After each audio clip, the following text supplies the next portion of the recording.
உலகத்தில் தர்மம் அழிந்து அதர்மம் ஓங்குகிற சமயம் நான் உலகத்தில் அவதாரம் எடுக்கின்றேன் என்று கிருஷ்ண பரமாத்மா கீதையில் சொல்லுகிறார். வைகுண்டத்தை இருப்பிடமாக கொண்டிருக்கும் பரம்பொருள் திருமால் பூலோகத்தை காப்பதற்காக பல சமயங்களில் பல்வேறு அவதாரங்கள் எடுத்தார். அவருடைய அவதாரங்களை சிறப்பாக தசாவதாரம் என்று குறிப்பிடுவர். பெருமாள் எடுத்த 10 அவதாரங்களை பற்றி சுகர் பரீட்சித்து மகாராஜனுக்கு உபதேசம் செய்தார். சுகரை பார்த்து பரீட்சித்து மகாராஜா ஒரு கேள்வி கேட்டார்.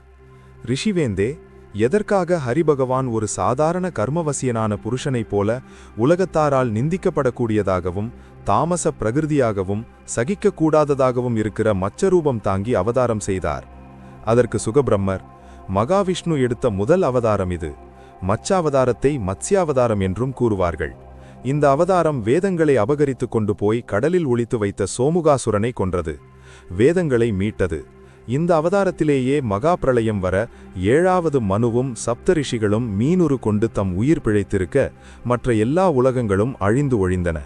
பொங்கி பெருகும் கடலில் 3 உலகங்களும் மூழ்கின. ஹயக்ரீவன் என்ற அசுரன் அங்கே வந்தான்.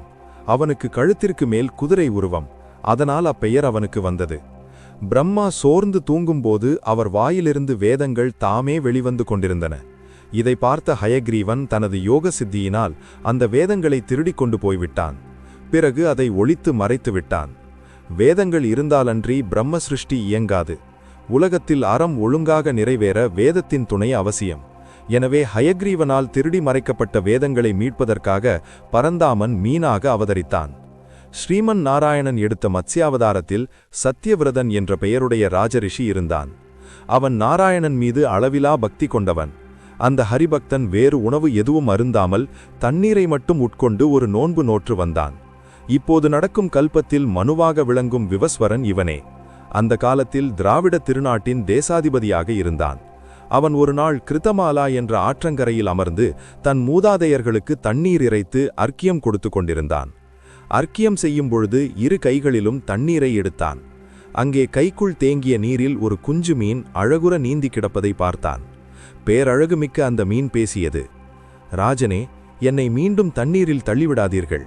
குட்டி மீனான என்னை பெரிய மீன்கள் விழுங்கிவிடும். அச்சம் என்னை பிடுங்கி தின்கின்றது என்றது. இதை கேட்டு அகமகிழ்ந்து அந்த மச்சத்தின் வேண்டுகோளை நிறைவேற்ற நினைத்தான். ஆற்றுக்கு தன்னுடன் எடுத்து வந்த கமண்டலத்திற்குள் மீனை போட்டான். அதை தன் வழிபாட்டு ஆசிரமத்திற்கு எடுத்து போனான். அன்று இரவே அந்த மச்சம் கிடுகிடுவென்று வளர்ந்து கமண்டலம் முழுவதும் பரவியது. அரசே, இந்த இடம் எனக்கு வசிக்கப் போதாது என்றது மச்சம். சத்யவிரதன் மீனை கமண்டலத்திலிருந்து எடுத்து நீர் நிறைந்த வேறு பாத்திரத்தில் போட்டான். இந்த பாத்திரமும் எனக்கு வசிக்கப் போதவில்லையே என்று திரும்பவும் கெஞ்சியது. மன்னவன் உடனே மீனை அங்கிருந்து எடுத்து ஒரு குளத்தில் விட்டான். வெகு சீக்கிரமாக வளர்ந்து அந்த குளத்தை நீக்கமர அடைத்து நின்றது. அடுத்து அந்த மீனை ஆழமானதும் விரிந்து பறந்ததுமான மடுக்குகளிலும் ஏரிகளிலும் போட்டான். அங்கும் அது பெரிதாக வளர்ந்து தனக்கு வாழ இடம் போதவில்லை என்று சொல்லியது. கடைசியாக அதை சமுத்திரத்தில் கொண்டு போடும்போது அந்த மச்சம் சொன்னது, ராஜரிஷியே, இந்த பெரிய கடலில் திமிங்கலம் போன்ற பெரிய ஜந்துக்களின் நடமாட்டம் இருக்கிறது. ஆகவே என்னை நீ இங்கே விட்டுவிட்டு போய்விடாதே என்று அலறியது. உடனே சத்யவிரதன் அந்த மீனை கரம் கூப்பி தொழுது, பரம்பொருளே, ஒரு சாதாரண மீனாக தாங்கள் என்னிடம் வந்து மயங்க வைக்கிற மாயம் எனக்கு என்ன என்று தெரிந்து கொள்ள முடியவில்லையே. இப்படி தேவரீர் என்னை விடாமல் பிடித்து வைத்திருப்பதன் காரணம் என்ன? நீர் வளர வளர நிச்சயம் ஸ்ரீஹரியேதான் தாங்கள் என்பதை உணர்ந்து கொண்டேன். ஆகவே பெருமானாகிய தாங்கள் இந்த உருவத்தோடு இங்கு வந்த காரணத்தை தங்கள் தொண்டனாகிய எனக்கு தெரிவிக்கும்படி பிரார்த்திக்கிறேன் என மத்ஸ்யாவதார மூர்த்தியை வீழ்ந்து வணங்கி கேட்டான். மச்சம் பதில் சொல்லியது, ராஜரிஷியே, இன்று முதல் 7ஆம் நாள் இந்த பூமியும் விண்ணும் அதற்கிடைப்பட்ட வெளியும் பொங்கி எழுந்து வரும் கடலுக்கு இரையாகப் போகிறது. உலகங்கள் அழியும் நாள் வந்துவிட்டது. அஞ்சாதே, நான் உனக்கு ஒரு பெரிய தோணியை அனுப்பி வைக்கின்றேன். நீ அந்த தோணியில் சமஸ்த மூலிகைகள் பற்பல வித்துக்களையும் ஏற்றிக்கொண்டு சப்த ரிஷிகளுடன் சர்வ பலம் கொண்டவனாக அந்தகாரமான சமுத்திரத்தில் மகா தீரனாக சஞ்சரிக்கப் போகிறாய். வாயுவால் அலைக்கழிக்க இருக்கும் அந்த தோணி கவிழ்ந்து விடாமல் எனது கொம்பில் சேர்த்து கட்டிவிடு. அப்படி கட்டினால் நான் பிரம்மதேவனுடைய இராப்பழுது தீரும் வரை அந்த ஓடத்தோடு சஞ்சரித்துக் கொண்டிருப்பேன். அப்போது சப்த ரிஷிகளும் ஒளிமயமாக இருந்து உனக்கு வழிகாட்டுவார்கள். என் உடல் அப்போது திமிங்கலம் போல காணப்படும். அந்த படகை என் கொம்பில் கட்டச் சொன்னேன் அல்லவா? அப்படி கட்டுவதற்கு உரிய கயிறு வாசுகி என்ற பாம்பு என்பதை மறந்துவிடாதே. அந்த பாம்பை எனது சிதழில் கட்டிவிடு. அதன் பின்பு நீ எனது பெருமையை தெரிந்து கொள்வாய். உனக்கு சர்வ மங்களமும் உண்டாகட்டும் என்றார். தர்பாசனத்தில் இருந்தபடி சத்தியவிரதன் உலகை அழிக்கப் போகும் பிரளயத்தை எதிர்நோக்கிக் கொண்டிருந்தான். 7ஆம் நாள் ஆகாயம் அந்தகாரத்தில் மூழ்கியது. பெருமழை பெய்த வண்ணம் இருந்தது. கடல் கரை புரண்டு வந்தது. பூமி இருக்கும் அடையாளமே தெரியவில்லை. எங்கும் ஒரே தண்ணீர் காடு.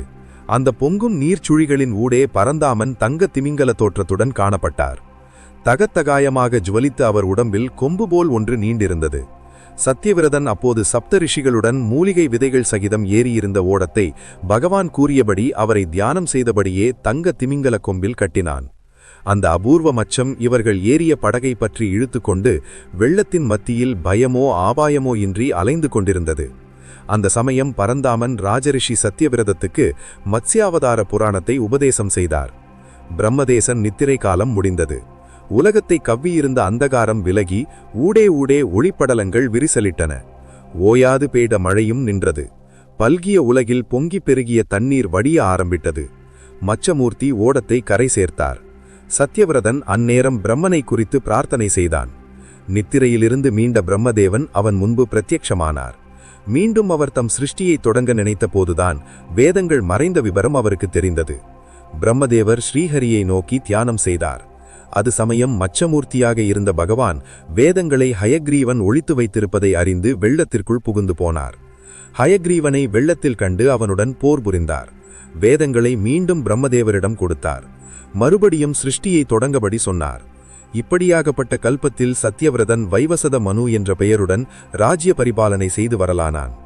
இந்த மச்சாவதார மூர்த்தியை பிரார்த்திக்கும் நபர்களுக்கும் அவர் சரித்திரத்தை பயபக்தியோடு சிந்தித்து அவரை தியானிக்கும் நபர்களுக்கும் சகல சம்பத்தும் ஞான யோகமும் உண்டாகும்.